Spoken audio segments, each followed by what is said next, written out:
Well, we have just a few seconds for the markets to open. So we'll just wait by. As Anuj pointed out, we should be comparing the SGX Nifty to 10,970, you said, Nifty right? futures closing gap, which was around 10,962. So you're looking at a 50-point gap down right now. That possibility does exist. So watch out for that. Also some strength in the rupee. We also saw much of it yesterday, but we have to see if the rupee opens even stronger. That's the Nifty. The first tick is not too poor. It's about 0.25%. Okay, now getting a little deeper, 0.5% lower on the Nifty as well. So let's see how things pan out. We must pull out Jet Airways first and maybe SBI. 10% in pre-open, that's Jet. Yeah, so Jet will, as Mr. Tulsian said, it was probably well known, but whether this will trigger some action, because that's what the Reserve Bank's February 12th circular requires, that if you don't pay out a certain day, a restructuring motion should start. So there will be worry till the Etihad money comes and the interest is paid off. Until then, there'll be worries. Also, credit rating agencies will have to, take cognizance of the situation. Okay, rupees looks like it has digested most of the dollar weakness yesterday. It's opening a little weaker, about 6 paise weaker on the rupee, but nothing much. So basically, that'll count as flat. We will have to see how, what kind of digestion happens with the Asian moves in the Indian markets. Any specific stocks on your radar? I think there's not too many, but SBI? SBI is for now is opening higher. That of course there would be some continuation from yesterday, but let's see how things move. Balkrishna Industries is interesting. That's of course on low volumes. That's down a bit, but Jet of course is going to be the stock of the morning. How it moves from here will be interesting. 10% lower. Tata Motors down. There's a downgrade on steel stocks from CLSA.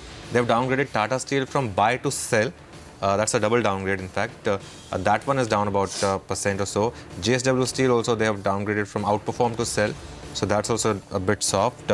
And apart from that, nothing really. NMDC is, in the pre-open is excited with this buyback announcements. Then 10% on the higher side is what we have going for it. And Ashok Leyland is very, very muted. We'll get numbers on this one as well. Stock of the week has been MTNL, up another 2.5%, 41% higher. Mr. Tulsian, your thoughts on MTNL? MTNL is the stock we're talking about. Your thoughts, Mr. Tulsian? Again, people chasing this 41% higher for the week. See, Anuj, this is a typical kind of things with these penny stocks. When it starts moving up the retail, in fact, they go and lap the stocks, thinking that revival will all happen. And we are, in fact, for MTNL, I don't think that there is any future unless even the government, may be thinking of merging it with BSNL, which is not happening from their end. So I don't think that there is any meaning of chasing these kind of things. And in fact, those who have been holding it should look to exit from the stock. Yeah, you know what the government actually should do with MTNL is just, just shut that business and make it into a real estate company. Just make it for parking and rent it out. The kind make more money. The kind of buildings that they have at the places, the biggest and the most prime locations. I think the amount of rent it will generate is going to be humongous. That said, my MTNL line works. It works often better. I think one of the few users that I know, one of the few MTNL users that I know. Usually when I get a call on my cell, the cell. No, I tell you, even reception in my house is not very good. So I say, please call on my line. No, even I have an MTNL connection, Surabhi, but the reason for that is because, you want to have one more proof. The government... no, in my case it works. Address proof, one more address proof. Okay. It helps. In my case it works. So, okay, there are some users for MTNL, that's the takeaway. Anyway, that's a different problem. It's very true that there's no propagation of the business. There's no increase in the business. Yeah. As a stock, it's pointless. Yes. That couple of their lines work is not not a statement of the raison d'etre of the company. Let's put some... while the pre-opening rates find their feet, let's get some commodity cues in. Manisha Gupta joins in. Good morning, Manisha.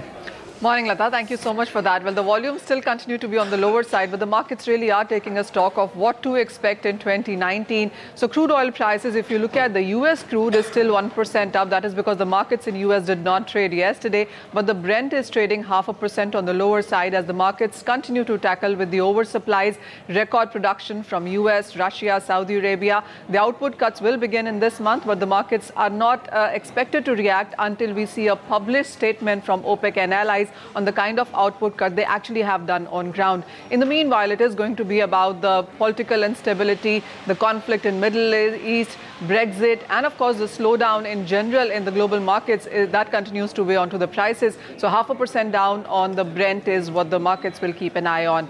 On the other side, if you look at the metal space, we have started 2019 with a decline here as well. So the Chinese first data for the year in sense of the factory activity has seen a decline, the first time in the biggest in last 2 years. So that really seems to be pulling down the prices. As I said, the volumes are not so much, but we have seen the steel prices, copper prices, nickel, all of that decline between 0.25% to 0.5% yet again in the day today. Okay, thank you very much for all that, Manisha. Metal stocks under pressure. And as Nimesh was pointing out, Anuj was pointing out, CLSA is anyway called a sell on steel stocks, so metals a bit under pressure. I just want to pull up the bond yield as well. The bond yields have fallen. They have not responded to the GST numbers.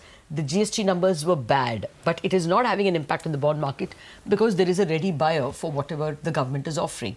The Reserve Bank is going to push in liquidity by buying bonds. Jet Airways has recovered. It's now down only about 2%. So let's see. Even this pre-opening is not as bad, Lata, as flat actually. And I think the banks will have a bit of a role to play in helping, because they don't have a yield disadvantage either. Yields have fallen a bit despite the GST numbers, and this MSME is a minor sentiment and P&L positive. Yeah, it's actually, it's this green on most of the PSU names, even as we speak, including some of the PCA candidates, Dena, etc., are still running quite well. Bank of Maharashtra, all of them up in the pre-open. I think Dena will also be higher because I think we should get the swap ratio very soon, maybe tomorrow, from Bank of Baroda. Okay. I mean, from all of them, but primarily maybe it will be the Bank of Baroda board that will meet first. So that could also be a reason why Dena is excited. I'm sure the pressure is still on. I mean, in the pre-open now it's 3.5% lower. And in the pre-open, at least, what the screen is telling us that IT is the sort of lone ranger at this point in time. Otherwise, it's sort of mostly down. Okay. Well, Mr. Tulsian, anything more on the BOB Dena merger? It's all well digested. The ratio will come, swap ratio, sooner or later, maybe tomorrow. I think, Lata, only people are waiting for the swap ratio. Now it has to be seen what kind of swap ratio is being given, because for Dena Bank it is talked that maybe 6.5 to 7 shares will get 1 share of Bank of Baroda. Similar is the case with Vijaya Bank, because maybe the swap ratio is seen better because of the Vijaya, but it still may not be favorable for the Vijaya Bank. Maybe 2.25 shares will get 1 share of Bank of Baroda. So probably this is the rough estimate.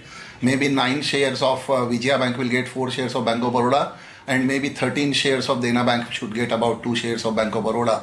So maybe, yes, you are right, except for the swap ratio announcement, and which is really looking funny that the swap ratio has not yet been announced in spite of this merger having announced a couple of months back. So let's wait, and then thereafter things will start, happening on those lines. But I don't think that even swap ratio is seen to be having any material event now on the Bank of Baroda. The entire news seem to have factored into the Bank of Baroda share price. Okay, the pre-open has now settled. It's down 41 points on the Nifty, down 95 on the Bank Nifty. SBI has actually settled now in the red, 0.17%. Eicher Motors, of course, is going to be your top loser to start with, 4% lower. And JSW Steel and Tata Steel, that's, of course, the CLSA downgrade impact playing out. That's also down about 2%. You asked me to Tulsian about Eicher? We did. Okay. Yeah. Well, I wanted to ask the technical advisors as well what they're going to do with Eicher. Ashwini, your thoughts? I mean, this is a seminal fall in sales coming from Eicher.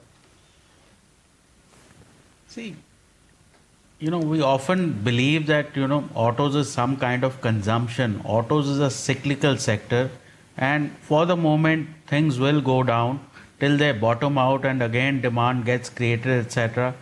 So, these sort of brands, they don't go out of fashion. So, stay away from autos. Maybe at some point when the first uptick comes in, there will again be buys. Obviously, fancy valuations will not stick on, but people should not give up on such stocks. You buy when these disasters happen, and finally when you get good numbers, that's the time to sell. So these are all, big companies, big stocks. They will reinvent. Okay. Mr. Tulsian, call on IT considering that, this is the one pocket where, despite the rupee's strength, I mean, at least the pre-open is still suggesting some positivity. Anything on your radar that you'd look at from the point of view fresh entry? Surabhi, we are not initiating a fresh entry in the larger IT stocks, because if you really see the gainers, in 2018, they have already seemed to have played. And I won't be surprised to see some kind of profit booking coming in as well. But yes, on a selective basis, we are suggesting to remain positive on the mid-cap IT kind of stocks, maybe like Hexaware, Tata Elxsi, Persistent System, L&T Technology Services, L&T Infotech, because each of these companies are enjoying their niche in their segments. If you take a call, whether either they are into the EV segments or maybe they are into the robotics. So those are seen to be giving them an advantage, and even on a comparative basis, on a relative basis with the evaluations, many of them are ruling at a P multiple of 13, 14 against these biggies, now ruling at a P multiple of anywhere between 18 to 21. So keep a selective positive call on mid-cap IT, but we won't be taking a buying call on the larger IT stocks from going forward. Okay, well, let's take the 9-10 calls then. The market has in pre-open settled lower. Ashwani, what's your call? Indian Bank, I think, can be bought. It did not run up too much, so anyway, it's a buy with or without the news. This is a buy with a stop of 245, target of 262.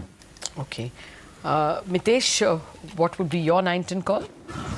Yeah, I would choose HDFC, buy with a stop at 1982 for targets of 2060.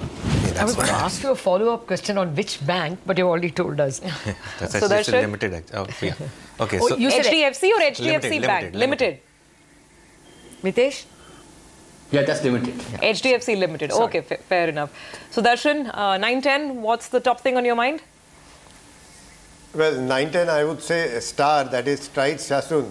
Pharma is separate from whatever is happening world over. So even for today, it should be a safe haven. Yeah, I know. After the New Year rivalry, I guess there's something positive, even in terms of demand.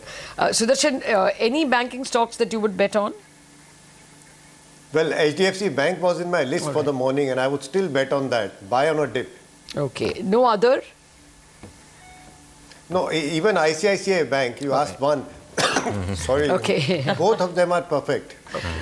Mr. Tulsi, and I'm just looking at JK Lakshmi Cement in the pre-open. There's some positive sort of ticks coming. Lots of notes have been coming in on cement as well. Everyone's waiting to see when the price action starts to improve in terms of price increases. Would you recommend any cement stocks as we're getting into election season? See, actually, I think the clear time of next 6 months seem to be quite positive for the cement sector per se. And I don't think that right now one should really look for the price increase, because firstly the companies are smartly post monsoon, where they've been focusing more on the quantity lift to be seen going forward, and maybe price increase can come after maybe in the end of January or maybe middle of February, maybe 30 to 45 days from here.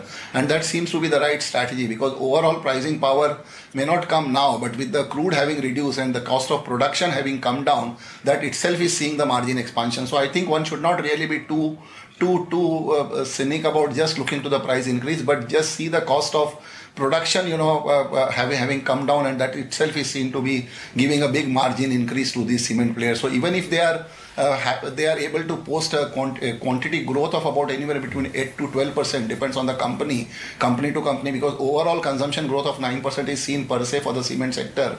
So it will be anywhere between 9 to 12% by each company. That itself should be a positive indications going forward for Q4 working of the cement stocks. Okay. Sonal Sachdev has just forwarded the list of early bird results. Can you believe it? Union Bank results on 3rd Jan. No, it's not result. Union Bank is not for result. Okay, it's only for a board meeting. It's for a board meeting for capital raising. I think the Karnataka Bank is surprising in that list. I think I was just seeing that is there. No, public sector banks normally are in the second half. In the second half, but the not just Union Bank, there are 2 or 3 more banks. Yes, I think yes. That's for capital Bank raising. Of Maharashtra. That's for capital raising, I think. Okay. Well, we still have a minute to go, and the market looks like it's going to open on the back foot. Mr. Tulsian, any of the aviation stocks?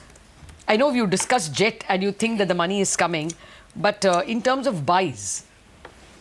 See, Lata, in fact, we are positive on all three aviation stocks. Maybe from on Indigo and SpiceJet from working point of view, and maybe on Jet, more they get crushed and, put on the back burner, they will be, the promoter will be seen keen to quickly, reach into some kind of fund infusion or stake sale settlement. And that itself will seem quite positive. In fact, we have seen the effect of that in the past when Jet moved up by about almost 100% or maybe 80 to 90% when that stake sale news has come in, So maybe again that will resurface. So taking the crude scenario now, rolling Brent at about $54, the overall it's seen positive for the aviation stocks. So we are keeping positive on all three aviation stocks. That is Indigo, Jet and SpiceJet. SpiceJet. All right, sir. Do stay on. We are getting the first rates. There goes the bell. And it's a 0.4 drop on the Nifty. 47, 48 down, 49 down, now 50 down. So that's 10,857. I think 10,850, 55 is where the first tick is for the Nifty. And 132 down on the Sensex. Maybe between 130 and 135. That's a third of a percent or 0.4. 36,000 has just been held. 36,100 is what the Sensex is skirting.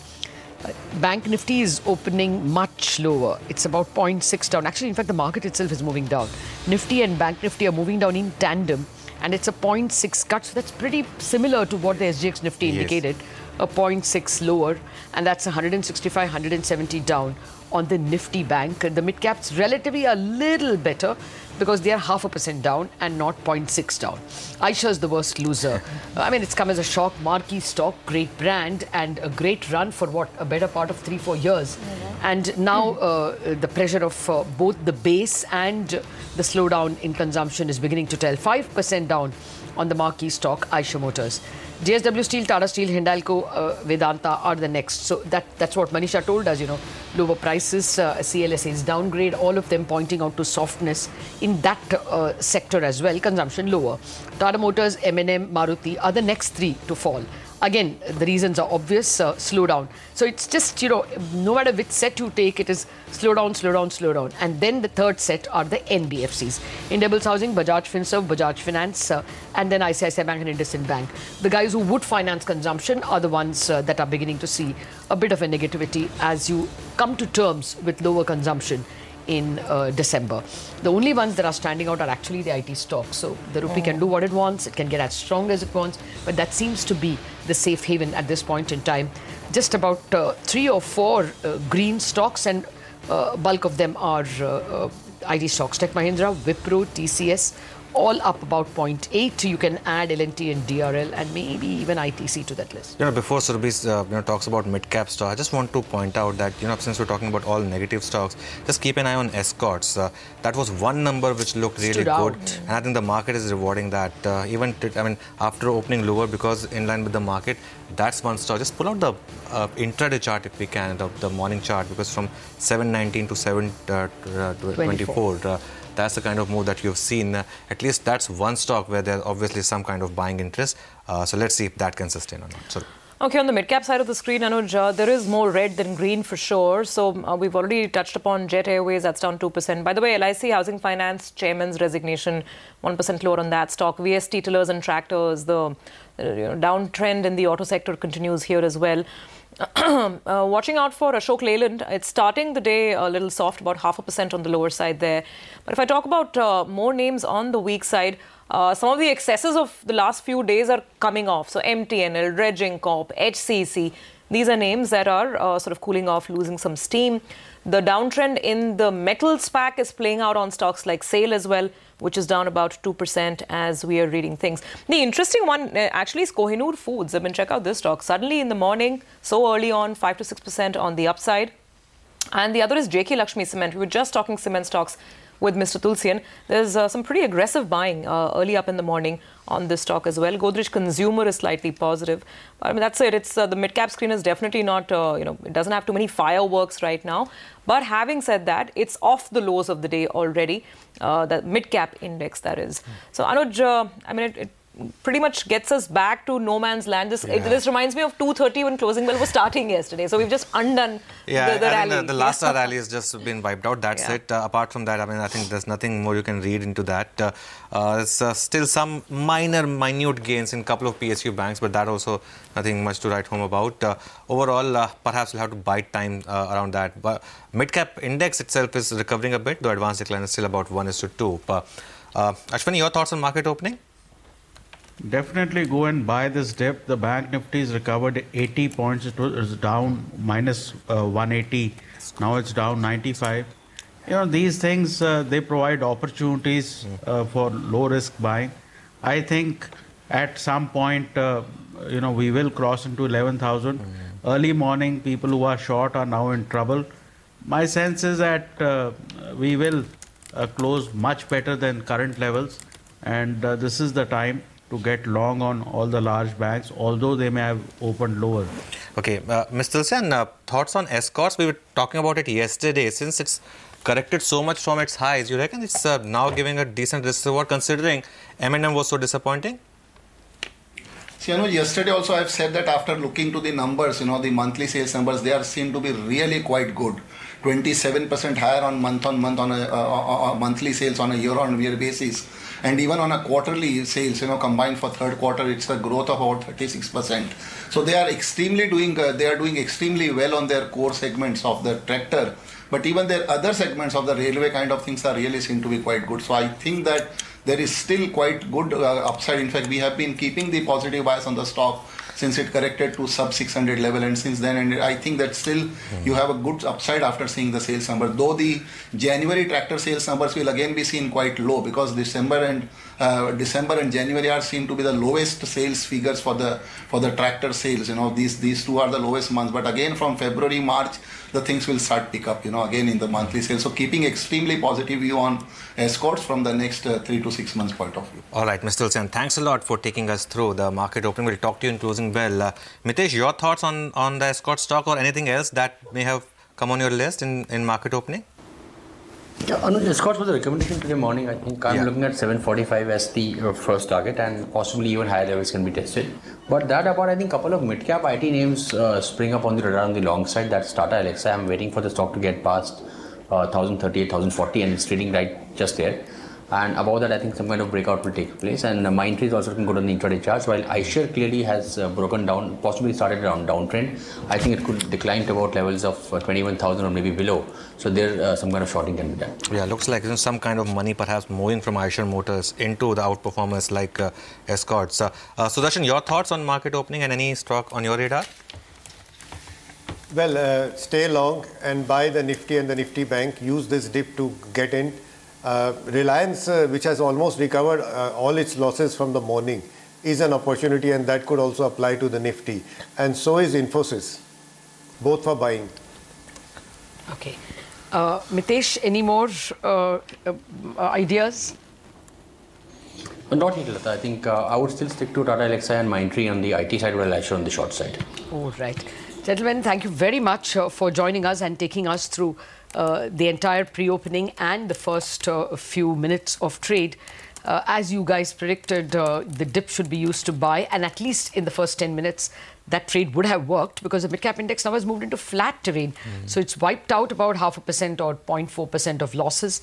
And the Nifty and the Sensex as well are pretty much bouncing back from the morning's lows. I mean, it's not a long while. It's only 10 minutes back that they opened gap down. But let's wait and see how things pan out. For the moment, it's not looking at all very bad. And we're clearly outperforming the Asian screen at this point in time. No matter that the auto sales and even marquee companies like iShare Motors have disappointed, the market is in the mood to shake off that kind of bad news.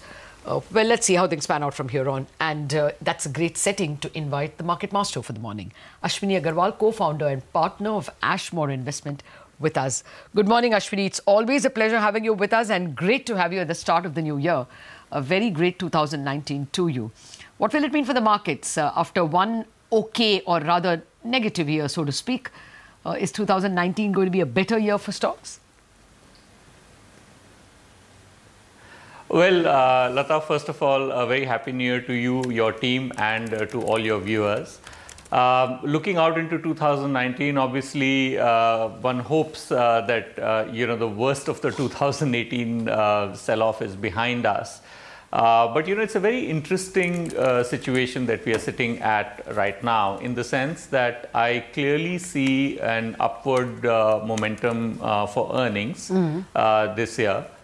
We should see a fairly reasonable set of numbers for the December quarter and even for the March quarter. And I think that earnings momentum will continue into the next year, driven partly by financials, where I expect NPL costs to come off, and also because of low inflation and a correction in crude oil prices. So I think, the earnings are going to be reasonably solid.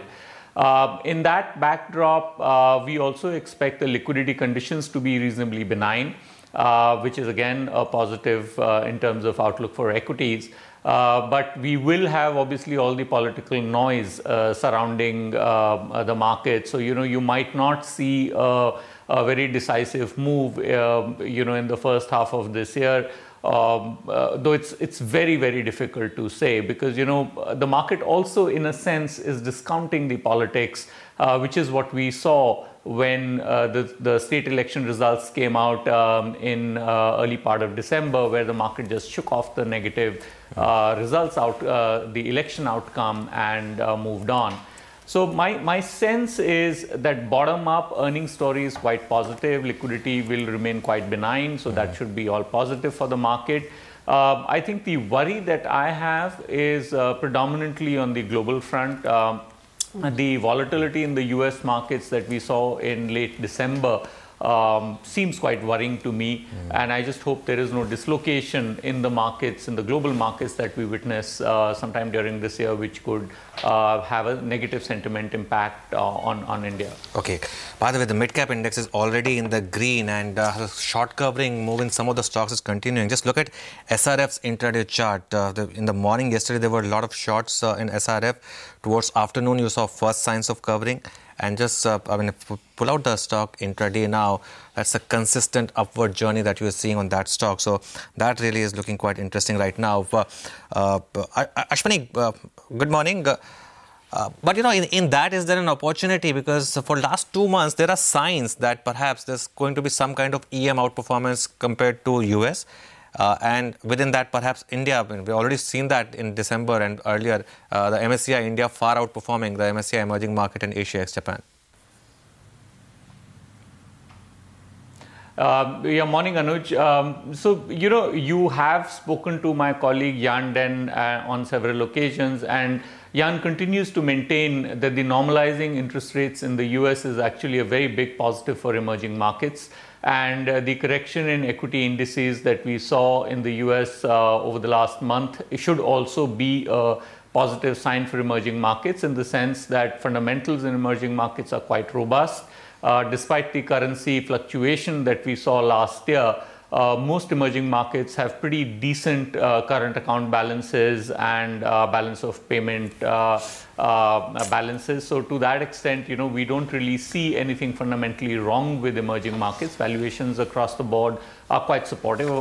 India trades at a little bit of a premium to the rest of the emerging markets, but broadly speaking, emerging markets have a very solid valuation support.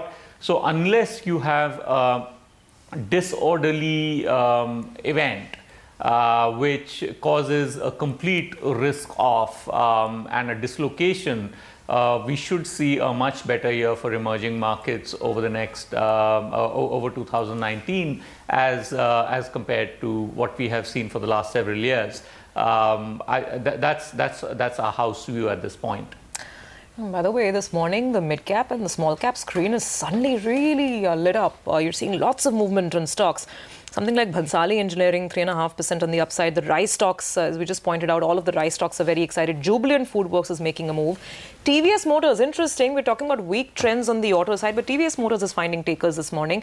A lot of the mid-cap IT stocks like Hexaware, First Source. So there's a lot going on. Okay, we've got the Bajaj Auto numbers. December sales are up 18%. Need to see the absolute number that will perhaps flash by. I think the total Nomura expectation was what, 2.52, if I'm not mistaken? No, I think that's previous year. It was just under 5. 3 points. Okay, I'm not getting it. 3.75, I think. should be the overall. 3.46 versus 3.76. So again, it's a little bit of a miss, but the stock is reacting a bit differently from the others. Actually, it's a bad number. It just confirms much lower than previous numbers. It's much lower than the previous number, and it just confirms that the slowdown that you have seen is industry wide. It's not just Eicher Motors which was seeing downtake. It's Bajaj Auto as well, where the number is actually much lower than what the expectation November was. number. See, the November number was 4 lakh units. Month on month, you can't compare. Because December you tend to sell exactly. less. Yeah. But it is lower than expectation. But it's lower than expectation. That there should be no doubt about. You sell 50,000 less units. I mean, I know that December will be slower than November, but it is still a 50,000 lower than November, and it is a good 25,000 lower than Nomura expectation. But in October, when Bajaj crossed 5 lakh units, that was a historic number for them. And since then, when we spoke to Mr. Bajaj after that, he did say that doing that kind of performance is a little difficult. But if they do 4.5 lakh units as a sustained monthly rate, then that's something that the company will normally work well attribute September, October to stocking ahead of the November. festive season. And so November tends to be lower. Yeah. But if December is so steeply lower, I think you'll have to worry. I think let's take some thoughts from Ashwini on that. Ashwini, auto index was the worst performing, or one of the worst performing index, last year. Your thoughts? The numbers aren't looking great, but it's a cyclical. Are we closer to the bottom of the cycle, or you reckon there's some more pain? So if you look at last year auto index performance, my suspicion is that a significant amount of damage was caused by Maruti, which was quite expensive at the start of the year, and as the disappointment set in towards the end of the year, it corrected quite sharply along with the rest of the auto pack. Like you mentioned, the sales numbers for November and for December have been a little disappointing. Also, the commercial vehicle leader JLR has both domestic and international issues which have been kind of made numbers very hard to understand for the street at large. So all these issues have hurt auto names. Our sense is like this. Insofar as the domestic consumer is concerned, my sense is that last 2 months would have seen some slowdown in demand arising out of the credit non-availability with the NBFCs. So as you have pointed out on your channel at several points in time, and many other observers have pointed out, NBFCs, while are doing better now than towards the end of September or October, they have chosen to shore up their balance sheets with cash rather than pursue growth. And in that kind of an environment, it is conceivable that some amount of credit that was available to auto buyers or to home buyers, for instance, slowed down. So as the NBFC sector comes back to a little bit to a normal, or NBFC balance sheets start to grow again, we should start to see some pickup in demand again. Fundamentally, I don't see a big reason for a sustained demand slowdown in automobiles. That doesn't sort of make sense from purely from what we are seeing on the income effect, purely what we are seeing on various other fronts. I mean, towards the middle of last year, I was worried about high fuel prices making a dent on car sales, for example. But I think even that is behind us now. So I expect some recovery to come through later this year as the NBFC financing normalizes. That's at least the sense that I have at this point. Okay, good to hear you sound optimistic, Ashwini, on NBFCs, on the financing environment, and even the auto sector. So then tell us, what is your portfolio construct for 2019? There's also this debate going on whether this is going to be the year when you'll make more money putting cash in stocks like L&T, cyclicals, vis-a-vis, let's say, a HUL, which is already a well-tried, tested, and a well-run story.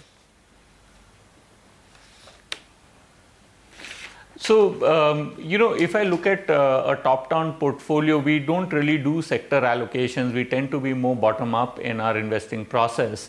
But the private industrial banks continue to be a theme that we will we feel quite positive about. I think the NPL cycle has turned for the good. The RBI also says so. So we should expect moderation in credit costs as we go along. So I think that's going to be a big area of focus for us. And otherwise, I think we are more comfortable going down the market cap curve this year because we do believe that some of the correction that happened last year, where stocks are down 30, 40, 50%, has been quite excessive. Fundamentals are not nearly as bad as what stock price seem to be indicating, and there might be pockets of value investing opportunities there. We are also quite positive on the pharma space, where again, I think there is a narrative building up that the pricing environment in the US is actually become so severe that unless prices improve, we should see a lot of shortages emerging in specific products as we go along. So I think even for the generic companies, I think the worst outlook is probably already priced in. Obviously, we have to deal with event risks out there, including patent challenges or US FDA inspections. I mean, those kind of tend to be a little hard to predict, but I think there will be value investment opportunities in that area as well. So, these are the kind of three areas that we feel reasonably positive about. Overall, we are quite positive on the capex cycle as well. Though worry for me is that the government has been a big driver of capex over the last 3 or 4 quarters, and I definitely see some slowdown in government's ability to spend, given what's happening to GST collections. So I think on the capex side, I do expect a revival in private sector capex, but I'm a little worried about the continued strength in government capex. So that's a bit of a mixed story, and you have to sift through stocks to see what is driving each company's order book. But these are 3 or 4 areas that we feel very positive about. All right, Ashwini, we leave it there today. Thanks a lot for joining us. Have a good year. The market, by the way, is now back to the low point of the day, so that recovery didn't sustain at all, at least on the large cap indices. In fact, the Bank Nifty is now down about 125 points. SBI has slipped into the red.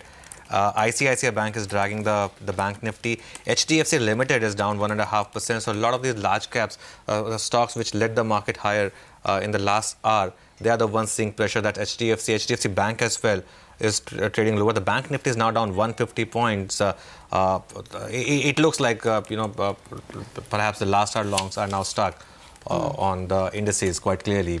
Let's shift focus then. Auto sales, it hasn't been a good start or a good end to last year. The December sales numbers have looked weak. M&M's sales numbers have slowed down. The tractor sales in particular down quite a bit. So let's have the management of M&M joining us. We have Dr. Pawan Goenka, MD of Mahindra & Mahindra, now joining us. Dr. Goenka, good morning. Thanks a lot for joining us. First of all, wish you and the team at M&M a very happy new year. The end of 2018 wasn't good, was it? The December numbers looking quite disappointing. Your thoughts? Well, first of all, let me wish you and all the listeners Happy New Year. Good to start the year on CNBC for me. Yes, the last few months have been somewhat soft for the industry, both auto and tractor. We had very good start of the year, financial year. April to August was better than what we had expected, and it's moderated in the last 3-4 months. And looking forward to the quarter that just started and see how industry performs. Okay. Good morning, Dr. Goenka. Greetings of the season from me as well. And thank you very much for feeling good that you're starting the year with CNBC TV 18. May that be the trend for the year as well. The point, I take your point that April to December, you won't have much to complain. The average works out very good. But, your November is lower than October, December is lower than November.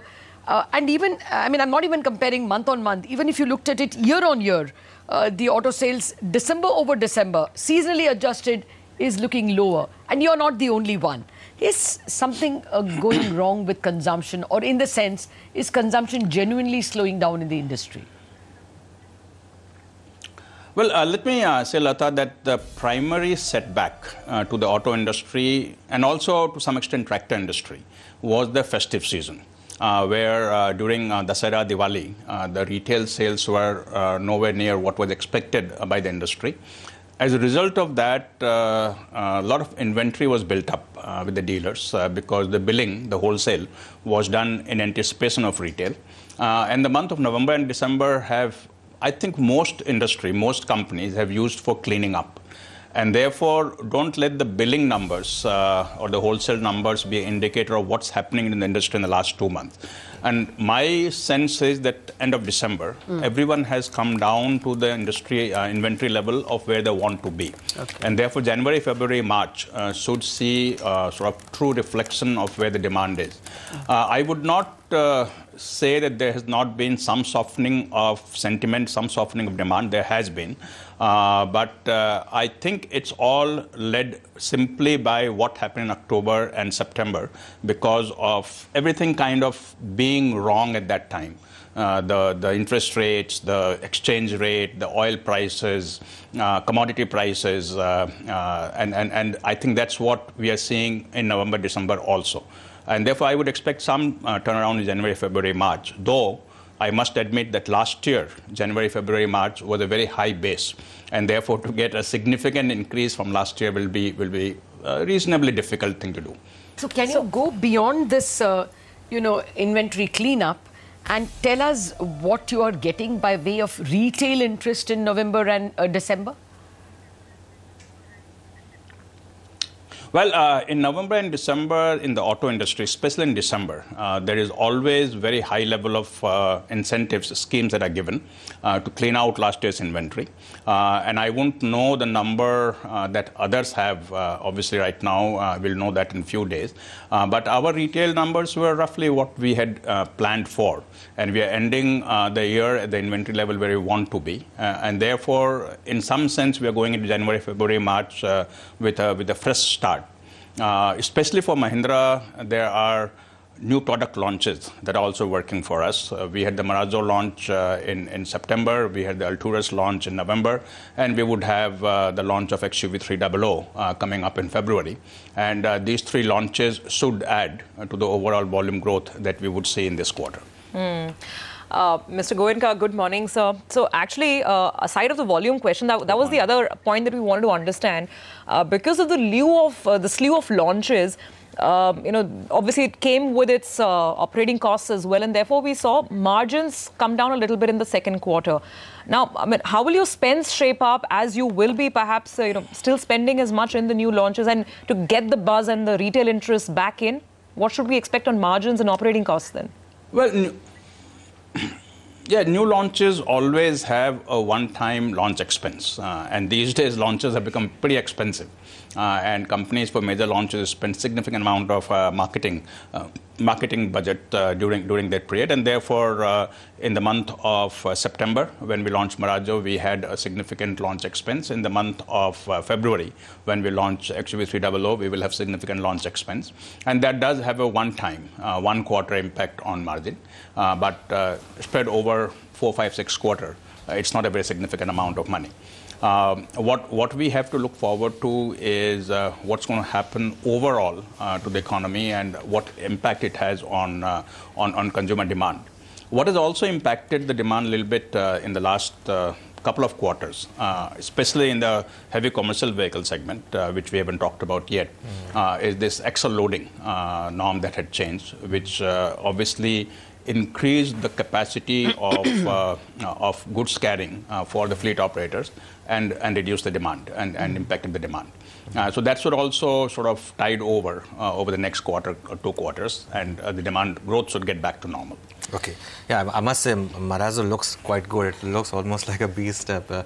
Goenka, Thank you. I just wish it was... I bought one. No, I just wish it was available in petrol. And of course, it's a bit expensive for me, so perhaps can't buy. But, let me get back to tractors a bit. In terms of market share, obviously last month, going by the pure arithmetic, Escorts would have gained. Because your sales were lower and Escorts was quite higher. But overall, what's been the trend, and are you a bit worried about that?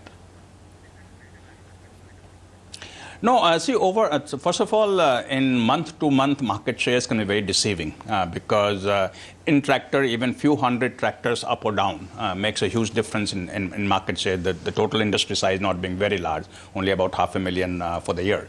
And therefore, don't look at month to month. We have to look at cumulative for the year. And cumulative for the year, I don't think anybody would have been more than plus minus 1% in market share. We are, I think, marginally down, maybe half a percentage point or something. And again, that depends a lot on inventory buildup that various manufacturers have, difference between billing and retail. I'm not aware of other people on where they are, but I know that our inventory level at the end of December is quite comfortable, and therefore our billing, that is wholesale, does reflect truly what we are doing in terms of deliveries. So therefore, I'm not at all concerned about market share. In this industry, as I've always said, nobody gains substantially in a given year, nobody loses substantially in a given year, and a little bit up and down keeps happening. Mr. Goenka, sir, I just want to try and get a range, if not a specific number.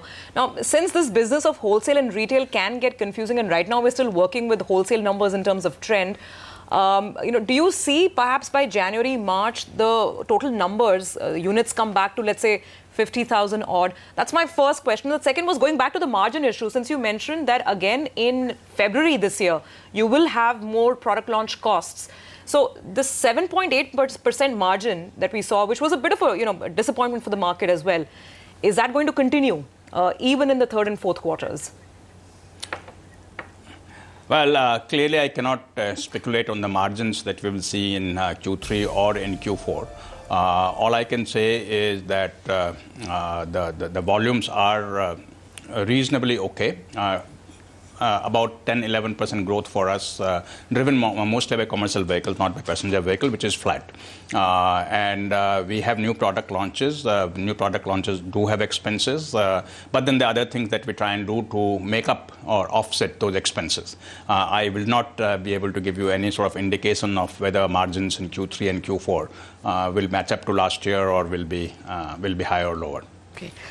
Dr. Goenka, just to drive the tractor or get more color on tractor sales, as was pointed out, Escorts has done well.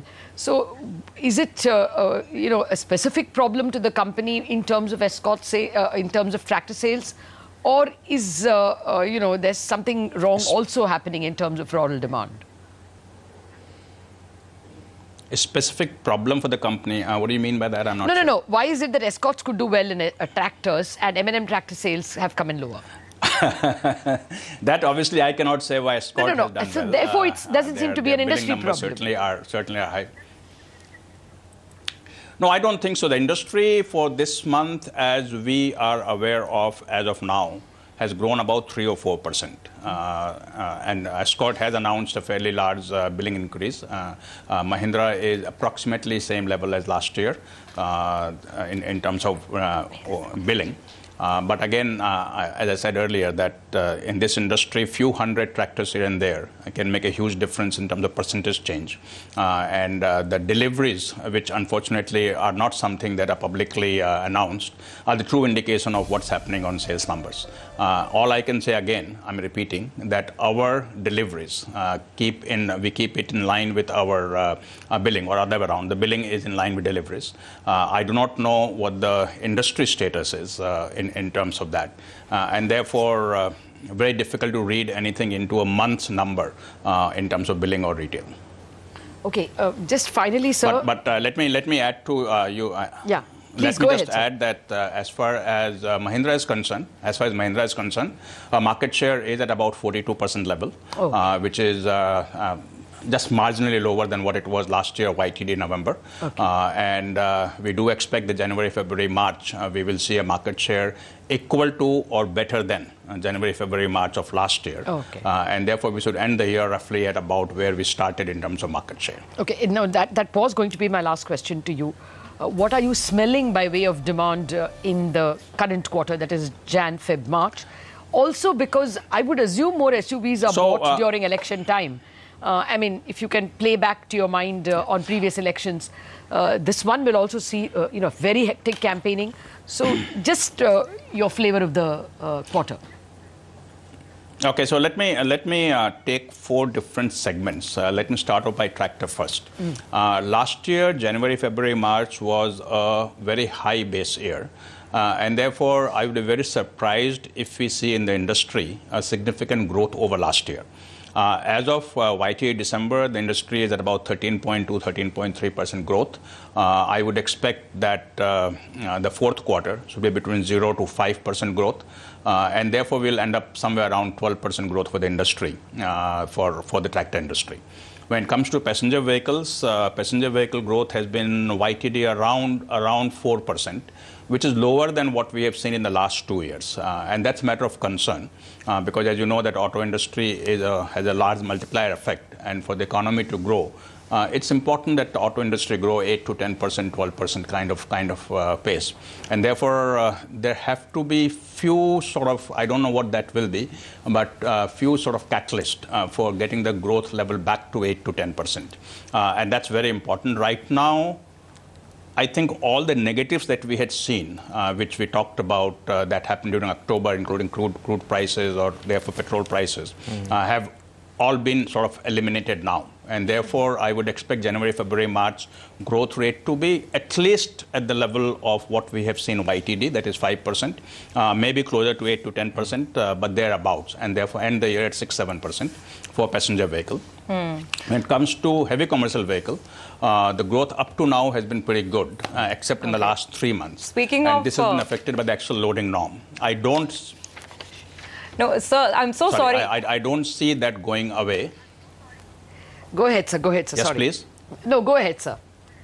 Yeah, so I don't see that going away, and therefore January, February, March should also be about flat industry, and therefore overall growth for heavy commercial vehicle should end up at about 17-18% for the year. Small commercial vehicles have been doing very well, except in the last couple of months. The growth has been 35%, highest that we have seen in 5 years in terms of growth, and that should continue to grow at that pace. So the quarter should look at 20-25% growth for small commercial vehicle. So that's kind of overall summary for the 4 segments that I see in the fourth quarter. We will talk about the next financial year about 3 months from now. Yes, sir. Of course, we will do that. Thank you very much for joining us and giving us a very detailed picture how things may pan out in the current quarter as well. And once again, all our good wishes for 2019. Well, meanwhile, Ashok Leyland. We've got Ashok Leyland numbers, and they're again looking pretty troubled. Well, total sales has come in at 15,000 against expectations of 16,000. They're better than November, but they're much lower than December ago. Yes. And it's the heavy commercial vehicle side where there's a disappointment, at least 1,000 units lower. And it was actually this part of the business that was firing so well at the start of 2018 because of the onset of GST. And there was so much excitement and sort of build up in the air about higher tonnage vehicles being in demand. But I think that a lot of that has started changing. We'll have to, of course, wait and see. LCV has done well, so maybe... Just as Dr. Goenka was pointing out, that LCV continues to do really well. We have to see what happens to demand on the medium and heavy commercial vehicle side. Yeah,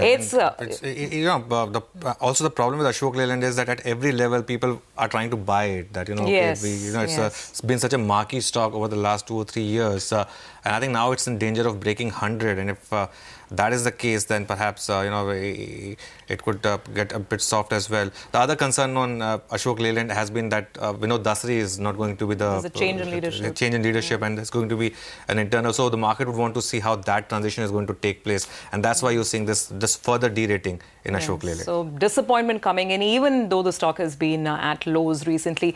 Auto is a very important sector for the economy. It is our sector of the morning, and we're not going away from this theme just yet, because on the other side of the break, the focus is going to be on two-wheelers. Bajaj Auto has just come out with the numbers, and again, there's a bit of a miss if you're going by some of the street estimates. How are the next couple of months looking like? We'll put that question to Rakesh Sharma, Executive Director at Bajaj Auto, in just a minute.